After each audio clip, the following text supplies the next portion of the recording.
We're back with breaking news out of the Middle East. Israel now vowing to retaliate swiftly against Iran for firing nearly 200 ballistic missiles at Israel yesterday.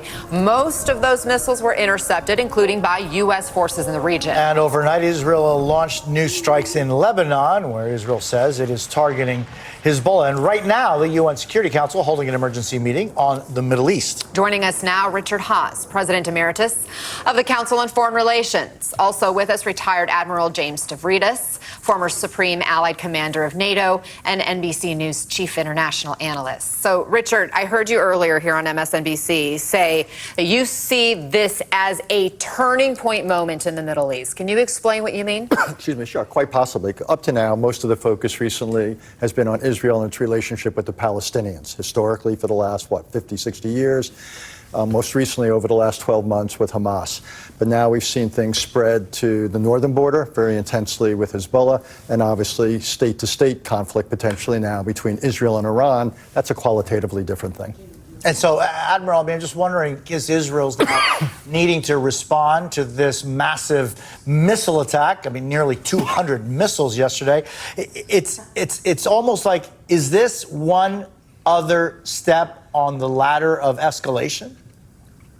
Unfortunately, it is. And let's start with those 200 missiles. Those were all ballistic missiles, super high speed. They go from Iran to hitting in Israel in 10 minutes, 12 minutes. Very difficult to defend against. Iron Dome doesn't do it.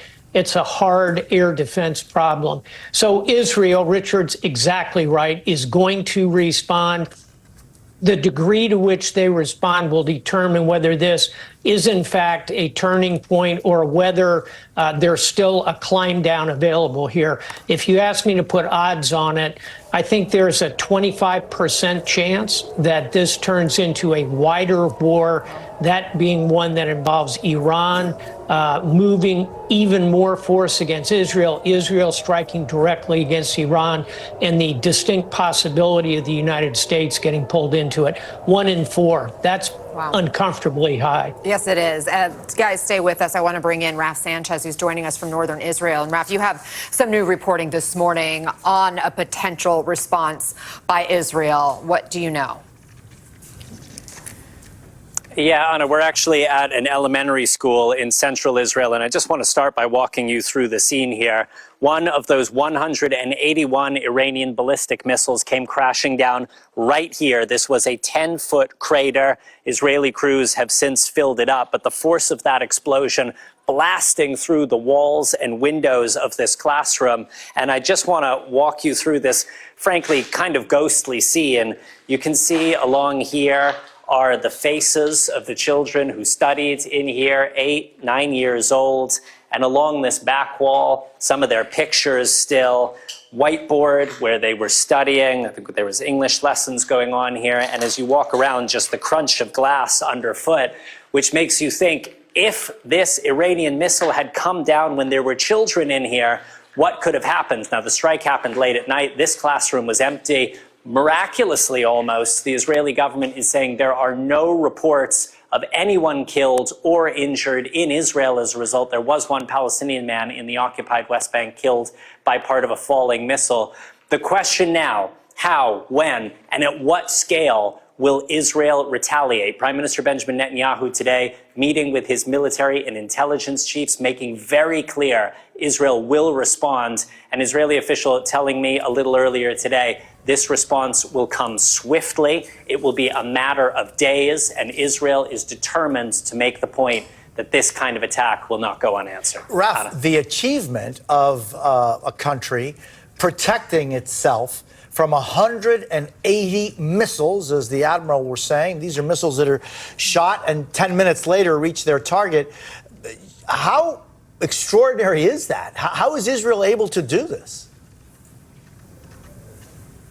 Well, with a lot of help from the United States. I say it was U.S. intelligence that first detected that Iran was preparing to launch this attack, and then there were U.S. Navy destroyers in the greater Middle East that helped intercept at least some of these incoming. But you're absolutely right. when there was that major attack back in April by Iran on Israel, they fired 300 ballistic missiles, cruise missiles, and drones. Those drones are very slow moving. Israel had about 9 hours heads up that this attack was underway. That was not the case yesterday. About 10 minutes, 11 minutes in between those missiles being fired and them entering Israeli airspace. A lot of this was Israel's vaunted Iron Dome missile defense system taking down some of these incoming. There were Israeli warplanes in the skies taking out others. But Jose, classrooms like this are the most visible aftermath of this strike. What we do not yet know at this point is how many of those Iranian missiles did get through and hit sensitive places like Israeli military air bases. Guys. All right. Thank you so much, Raf Sanchez, for that reporting. Boy, that 12-foot crater, that really does give you a sense of how powerful these weapons are. So what can bring down the temperature at this point, Richard? We know diplomatically there's got to be talks happening behind the scenes. We know Israel came to the aid, or I should say U.S. came to the aid of Israel in this particular attack to defend Israel. But the U.S. has been adamant escalation is not going to de-escalate the situation. So who is Israel listening to? Anybody? Well, the goal may not be to de-escalate the situation. Israel has real strategic concerns with Hezbollah. It does not want to have an Iranian-backed army on its border, making it impossible for tens of thousands of its citizens to live in their homes.